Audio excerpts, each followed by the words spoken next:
quite a history with the police and criminal activities for some time now. Is that correct? With criminal activities? Yes. How? Well, in 2000, you were arrested for possession of suspected stolen property. The matter was withdrawn, you'll recall. In 2000? Yes. That's a long time, yes, but I will say yes here. Yes. Also in 2000, in Silverton, you were arrested for theft out of a motor vehicle. That too was withdrawn. You recall? I don't recall, but I take it. Okay. Also in 2000, you were again theft of a motor vehicle in Brooklyn. That too was withdrawn. You recall? Yes. And in 2001, in Cinderville, you were arrested for burglary at a residential premises. In fact, you were convicted of that. Is that correct? Yes. And what kind of sentence did you get? 4 years. You served it? Yes. 2006, cash in transit. You were acquitted. Yes. 2011, theft of a motor vehicle. It was withdrawn. Yes. 2012, house robbery, possession of suspected stolen goods. Withdrawn. Yes. 2012, Brooklyn, common assault. Withdrawn. Yes. 2012 in Mamelodi, possession of housebreaking equipment. Withdrawn. Yes. 2013 in Alberton, house robbery. Withdrawn. Yes. 2015, Silverton, carjacking and possession of suspected stolen goods. Withdrawn. Yes. 2016, possession of a firearm without a license, impersonation of a police officer, resisting and obstructing or assaulting a police officer. Withdrawn. Yes. 2018, attempted murder. Withdrawn. Yes. That's quite a checkered history. Most people don't rack up that kind of history with the police. Would you agree? Would you agree? Agree what? Most people don't rack up this kind of history with the police. I don't know that. You don't know that. And how is it, Mr. Matlala, that you lived such a charmed life? Out of that entire list of activities, you were only convicted once. How did you manage that? Or were the rest all just nonsense charges? Nonsense? Yes, were they just nonsense charges? No. How is it that you were, everything was withdrawn or you were acquitted? Was I supposed to be convicted? Well, if you were guilty, yes. Yes, if I was guilty. Yes. Yes. So you're saying you weren't? That's why they were withdrawn. All of those? Yes. I see. So, despite this long history of what I regard certainly as a checkered past, you have a long history of dealing with police officials, and you have unusually close access to very high-ranking officials. Why is that? Why do I have... Mr. Matlala, we're not going to get anywhere. I have 30 minutes. It's a short period of time. I could spend easily 3 days with you. Yes. So please listen to the questions. I don't want to answer something that I don't understand. Please listen to the questions. Yes. And try and answer the question. Don't repeat what I say. It's not helpful. You have a long history with the police. And yet, despite that, you have unusually close access to high-ranking officials. Why is that? I wouldn't say I have close. Like I said before, it's not only high-ranking officials. It is different people. So they are part of them. I see. So, I've been a prosecutor for 26 years. I've been in Parliament for 14 years. And I don't have any generals in the police on speed dial. Yet you have an entire list full of them. How does that happen? Some of them it was because of the contact that I was having with them. Yeah, and the rest? It's people that I know. You just know them? Yes. I see. So what legitimate basis does an ordinary businessman have to have this level of access to police leadership? I don't understand how I must answer that. It's fine, then we'll move on. Did any police official ever question why a private individual like yourself had such close access, deep connections with high-ranking police officials? No. No. They took it as quite natural. I said no. You currently hold a license for all the firearms, your personal firearms. Yes. How many? Personal firearms. Yes. 4. What kind? 9mm and All of them. All of them. No, 9mm and a shotgun and a assault rifle. That's 3. 2 9mm. I see. And how did you get these licenses? You apply for them in the police station. Did you apply for them in the normal course? Yes. No favors? No. No money changing hands? No. You're quite sure? Yes, those firearms actually they've been. I think 2 or 3 times they've been. The police have took them and go and check how did I get those firearms. So I think 2 or 3 times. I see. See, most people in South Africa would struggle to get a firearm license with a previous conviction like yours. Yet you had no difficulty. Unless it's a violent crime, I will agree. How did you manage to get a security company registered with your criminal conviction? With my what? Your criminal conviction. Yeah, but you're raising your voice now, so I do not understand why you're raising your voice. You keep asking me to repeat myself, so I'm assuming you can't hear me. My criminal conviction is in 2001 and it's a 9 violent crime. Yes, that wasn't the question. The question was, how did you get your security company registered with a previous conviction? That is an answer. A previous conviction that has nothing to do with violent crime, so there's no exception. I see. Now, the tender that you got from the South African Police Service was for the supply of which services exactly? With the SAPS, it was medical assessment. Of whom? Of the SAPS officials. You weren't a director of the holding company, is that correct? That's what you said yesterday. Yes. Did you disclose that to the police when you applied for the tender? No. So, would you agree that just on the face of it, and I haven't had time to go through all the documents, but on the face of it, that really closely resembles fronting? No, it doesn't. You don't agree. Would the company have been awarded the contract if the police had known that you were the effective contractor? It's Medicare 2420. Who in the South African Police Service at that time knew that your entity would be performing the work?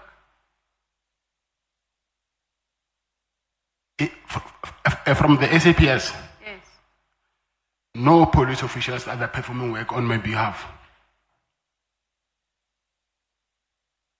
You testified that you met Mr. Taylor for business engagements, is that correct? For business engagement, yes. Yes. And your idea of the business engagement was to complain about the problems you were having, and then he should facilitate some means of assisting you. Yes, that's right.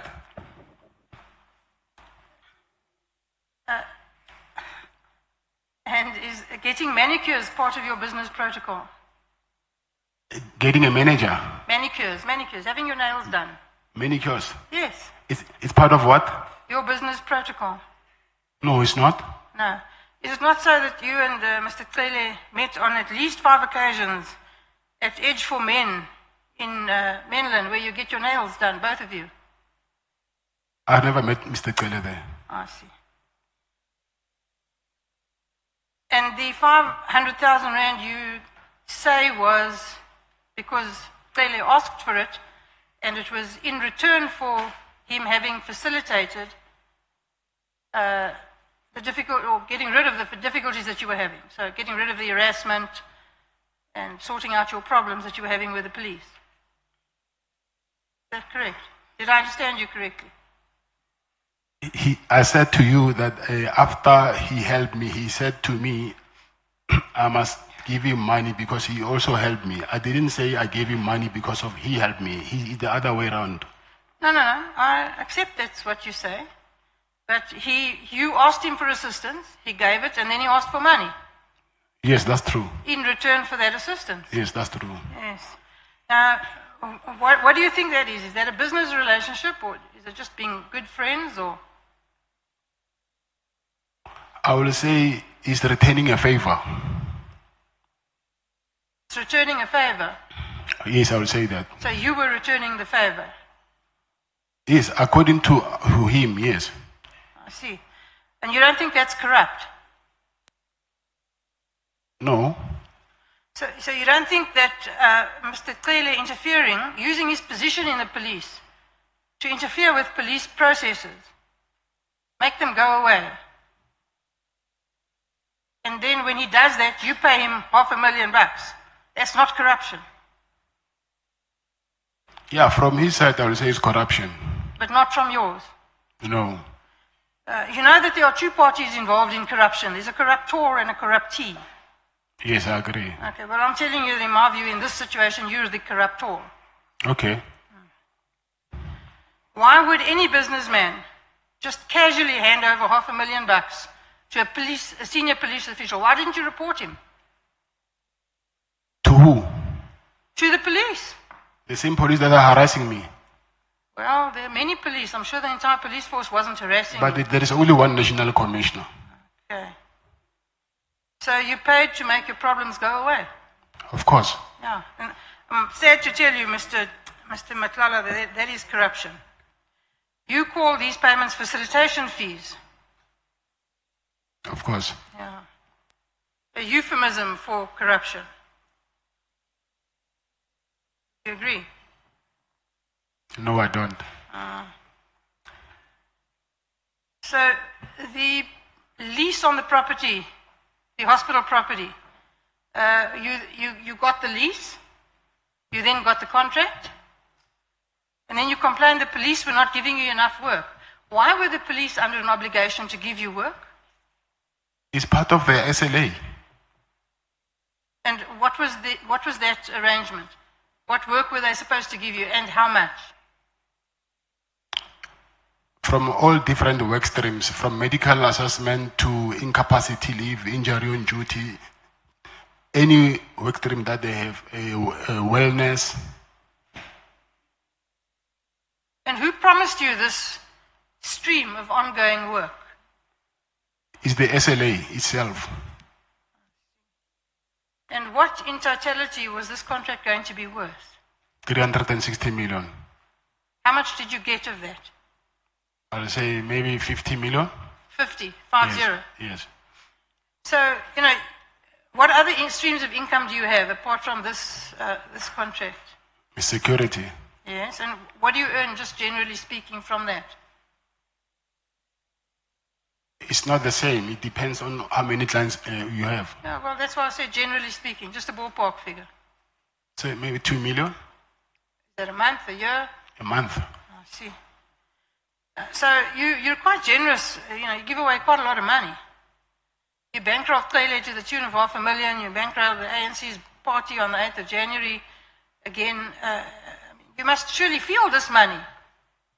I for the January 8th thing, I think I explained that why I had to give that money.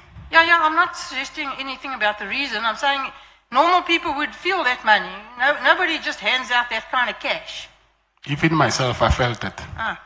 To the prejudice of your family, you're just handing out cash to corrupt policemen and the ANC for their birthday party. Chair, can I call a point of order? And my apology to Honorable Breytenbach, but I have a very serious problem with a sentiment or an assertion that says that Mr. Matlala's money was used to bankroll the ANC January 8. Mr. Brown Mohotsi cannot and will never be the ANC. So to say the ANC was bankrolled because the money went to Mohotsi is simply to reduce the ANC to an individual who had whatever kind of a relationship with Mr. Matlala. And we don't think as the ANC that is a correct appropriation of what we've understood to have been a relationship between Mr. Matlala and Mr. Mohotsi.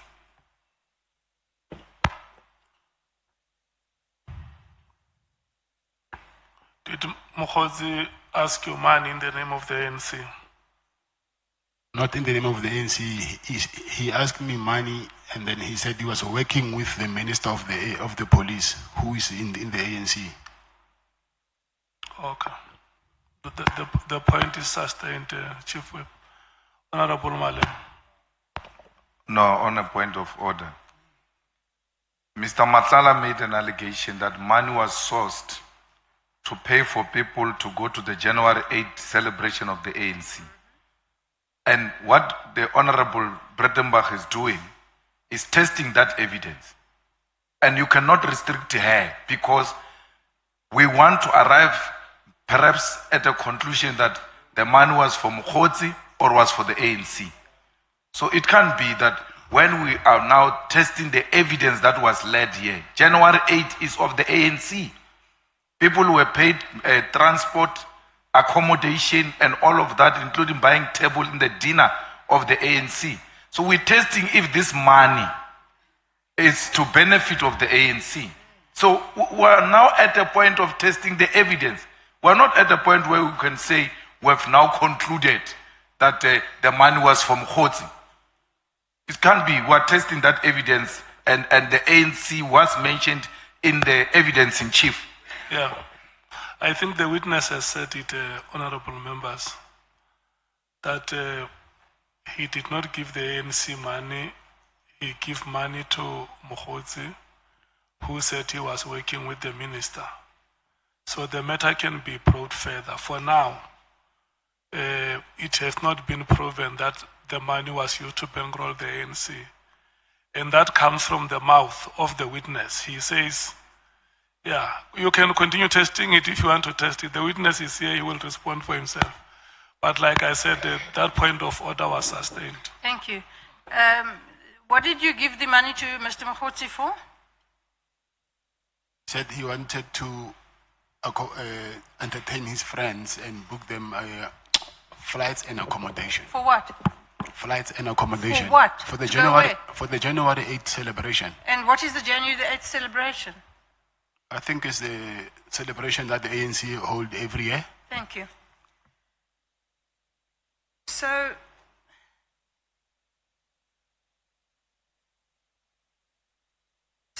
the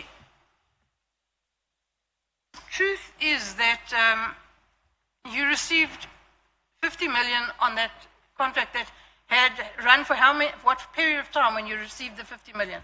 What period did that cover? I will say from maybe September. I'll say from end of September until January this year. End of September from which year, sir? 2024. Okay, so that's not very long. It's a short period of time with quite a lot of money. Would you agree?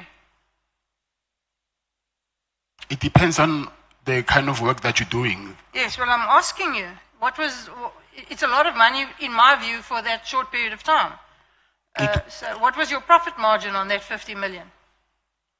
30%? 30%? Yes. Handy.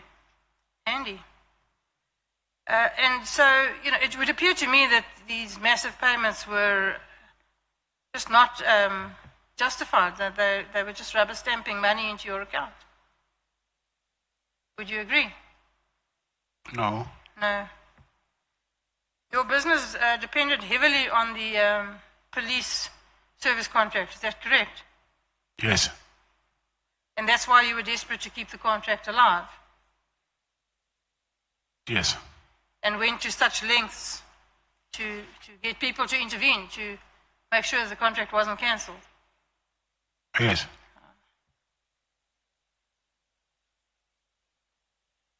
And the payments that you made in order to ensure, or to try and ensure that the contract wouldn't be cancelled, are nothing more than bribes in just common parlance. Is that correct? No. No. So what do you think a bribe is? A bribe? Yes. I know what a bribe is. Tell me what you think a bribe is. A bribe is a bribe. Is to Yes, tell me how a bribe works. Is to give someone money in exchange for a favor. Yes. Isn't that what you did? No, it's not what I did. Did you not give Taylor $500,000 in exchange for a favor? If you were in my shoes, you will do it as well. No, that's not the question. The question is that not what you did? Did you not give Taylor $500,000 Yes, I gave him for money. a favor? That's a bribe. I was not bribing him. You were. You're in denial, but you were. Jerry Boshocha is a good friend of yours. Yes. Not a very nice man. Busied himself with the drug trade and so on. Do you agree? Yes, I agree. Now, are all your friends involved in criminal activities? No, Well, how many of them are? quite a lot. Quite a lot. That doesn't bother you. Say that again. That doesn't bother you. You saying how many friends I have? Yes. How many friends? No, I said, how many friends of yours are involved in criminal activities? Oh, criminal activities. I'm sorry. I didn't oh. get that. I didn't get that. I thought you were saying how many friends I have. No. I'm sure you have many friends. How many are involved in criminal activity? I don't know. Well, you knew that Mr. Boshocha was. Yes, I know. Do you admire people who involve themselves in the drug trade? No, I don't. Why? That's what they do. I cannot dictate what other people must do with their No. own lives. I absolutely agree with you that you can't dictate what other people do, but you can decide who to be friends with. Yes, I can be friends with you today. And next week I hear that you're doing something which is not aligned with what I like. And then what would you do? I'll let you do whatever you're doing. And you still remain friends? Yes, on conditions. What conditions? What conditions could there possibly be I can for only- remaining friends with a criminal? I can only meet you at church. Hey, Wena. You lent money to somebody who you knew manufactured drugs and then sold them at a huge profit to South Africans who go bent under misery and poverty. And your friend and people like him, keep them there. That doesn't bother you. It does. But you still gave him money. Yeah, but that money was not for that. You don't know. You just said yourself you don't know what it was for. Exactly. I'm saying from when you ask money from me saying you want to buy bread, whether you lie to me or not, that's you. But I gave you money for what you asked me for. You know, Mr. Matlala, you're a clever man. That's very clear. You're not a stupid man. You've been around. You know about business. You know about crime. And you are not the naive person you're trying to portray. I don't believe you for 1 minute.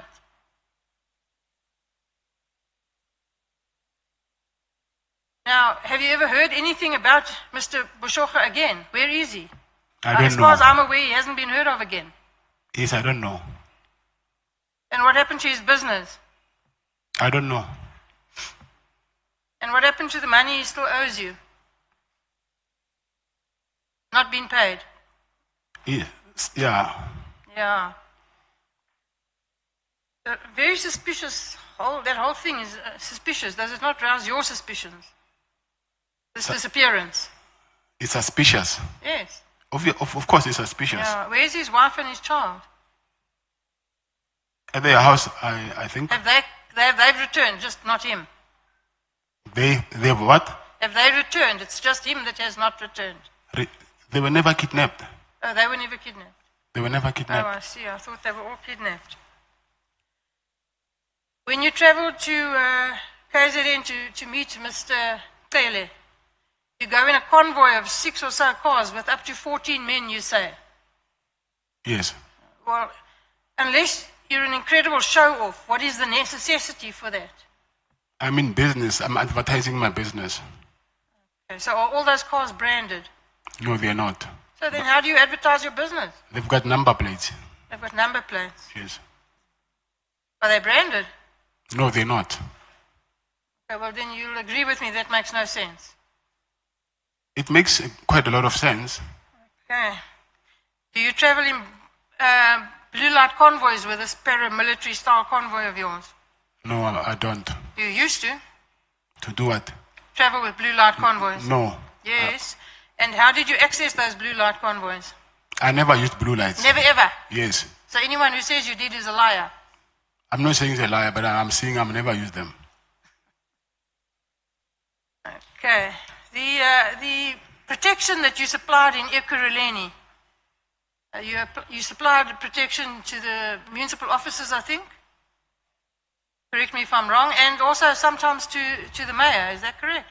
The mayor is. How did that happen? Through by then he was a chief of operations. Who? Mr. Julius Mkhwanazi. So he arranged for your company to protect the mayor of Ekurhuleni? Yes. And did you get paid for that? No. Did it free? Yes. Now, that's not a very good business model. It is. Okay. You donated vehicles to the Ekurhuleni Metro Police. Yes, I did. Why? Like I said before, I wanted to do medical response for them. So I did that as to show good faith. Yeah. How many vehicles? Four. 4 vehicles. Yes. What kind? It was 2 BMWs, 1 Mercedes, 1 VW Golf GTI. I see. You don't mess around. And was there any benefit from this donation? No, there was no benefit at all. Did no business flow from it? I was expecting it, but it never happened. I see. Also, not a very good business model. It was. The intention was. I see. So I would suggest to you that the reason that you drive around in a convoy like you do, got nothing to do with safety. It's just to promote your image and intimidate people. I don't agree with that. You don't. Do you have any links, business relationships with anybody who's a member of the Boko Haram gang in Pretoria? No. You don't, or you're not aware of it? No, I'm not. You say you don't have those relationships? No. You've admitted to bribing, although you think it's not bribing, police. Have you bribed anybody else in the criminal justice network? Have you bribed judges? Have you bribed prosecutors? No. Have you done favors for them? No. Have you given them gifts in No. exchange for favors? No. No. So I've only got 5 minutes left, so I'm going to wrap up. In my view, Mr. Matlala, you're not a businessman. You're a crook. I am. You're a thief. You're a fraud. And you're corrupt. And the problem in this country today is that people like yourself clothe yourself in the respectability of calling yourself a businessman when you are nothing but a dishonest thug. You make an illicit fortune by stealing from the poorest of the poor. It's people like you and your associates that have robbed generations of South African children of their futures. Shame on you, sir. I'm finished, Chair.